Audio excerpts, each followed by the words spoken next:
Let there be peace and love among all beings of the universe.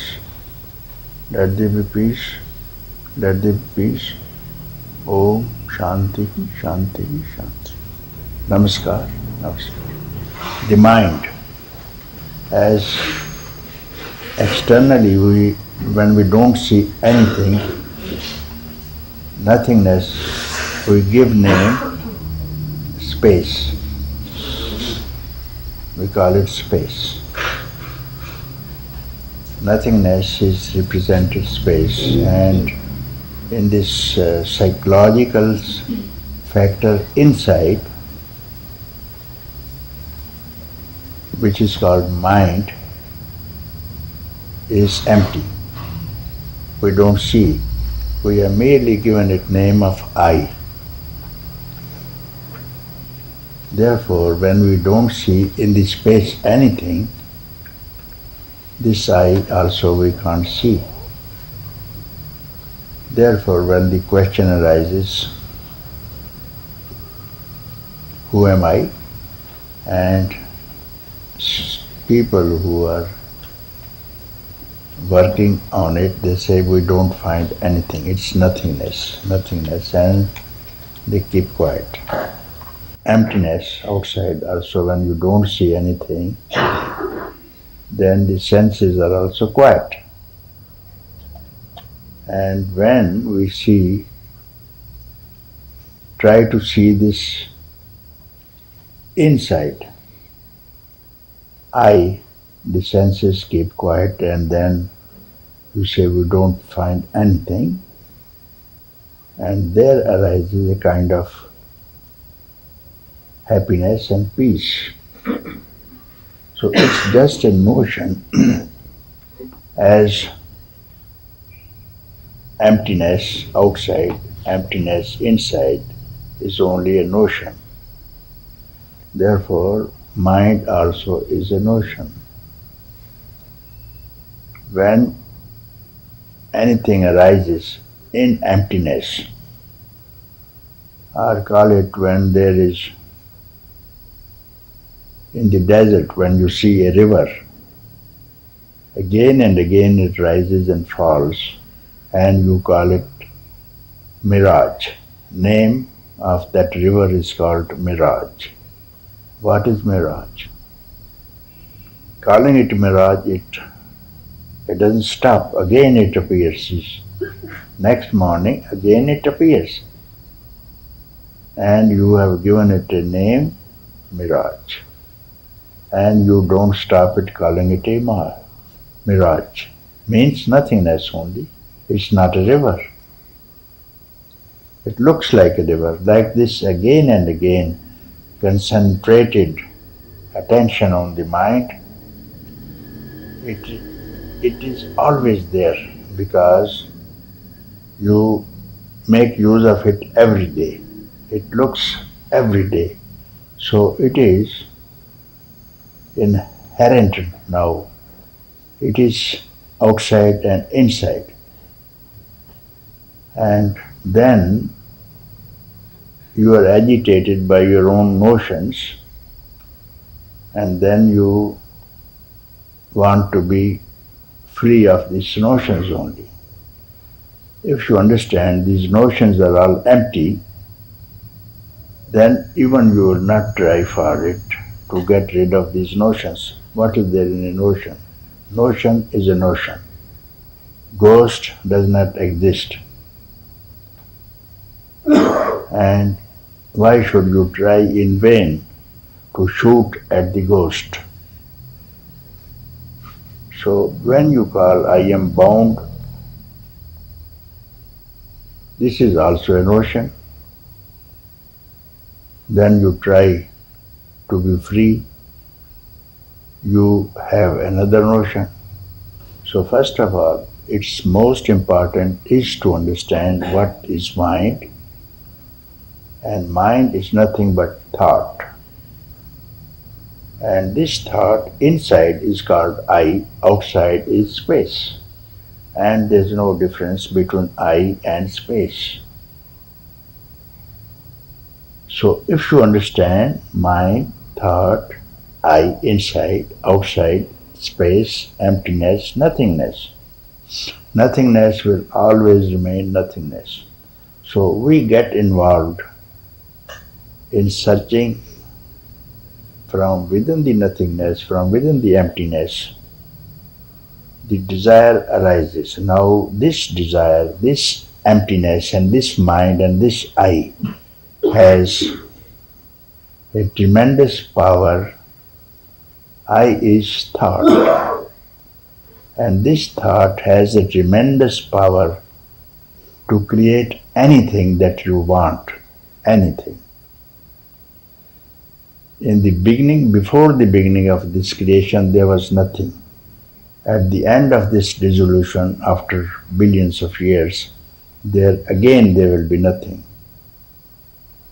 And from that nothingness has arise this manifestation, all the objects that you see, all the creators and gods, anything that you see is in the beginning was empty.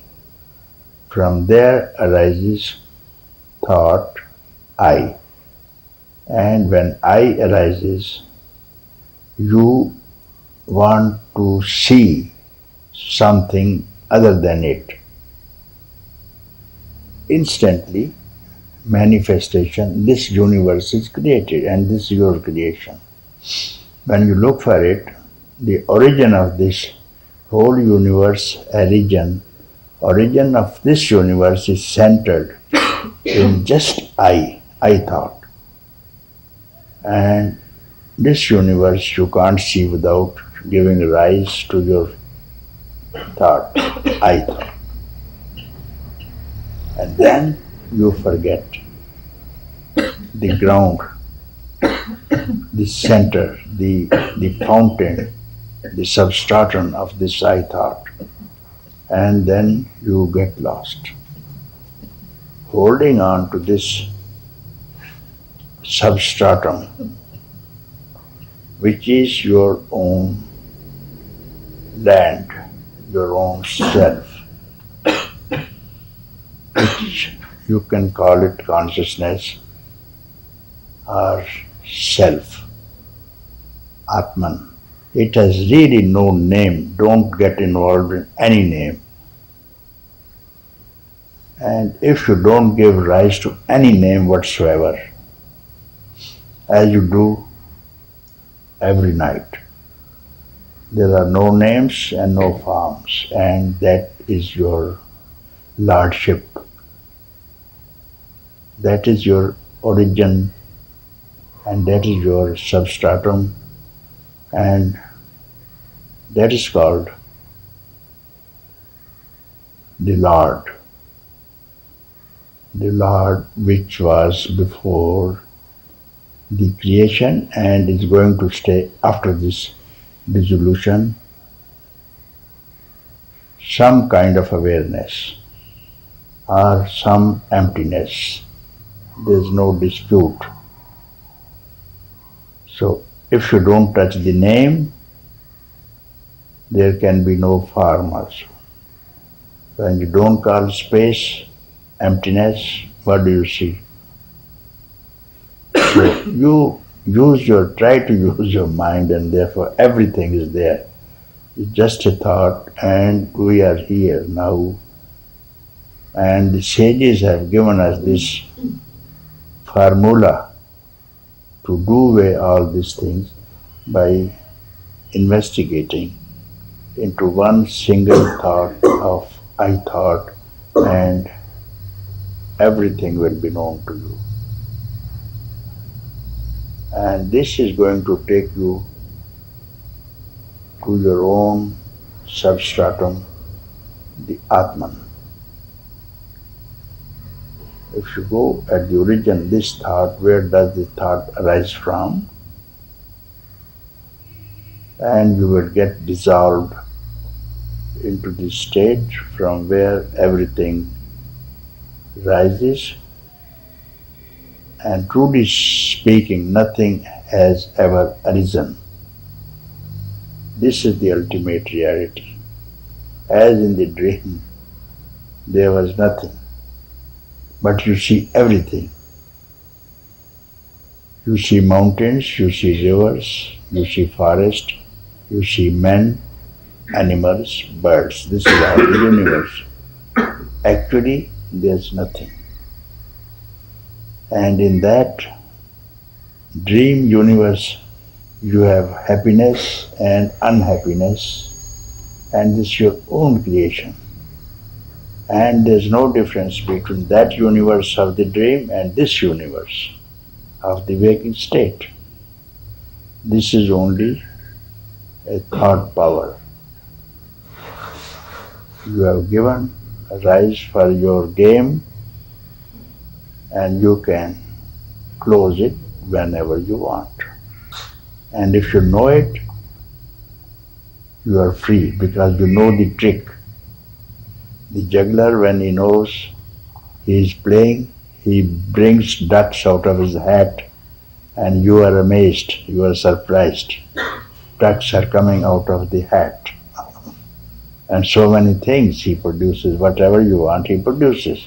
But he is not amazed because he knows that he is only deceiving your eyes. Actually, there are no ducks in the hat.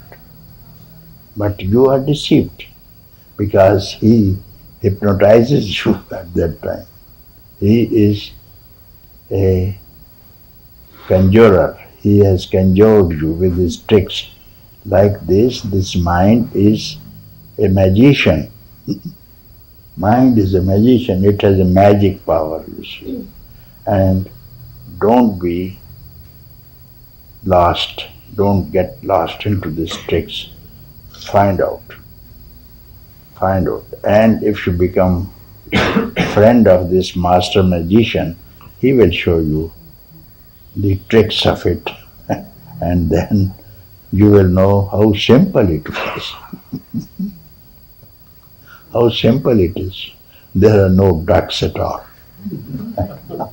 All these ducks will disappear.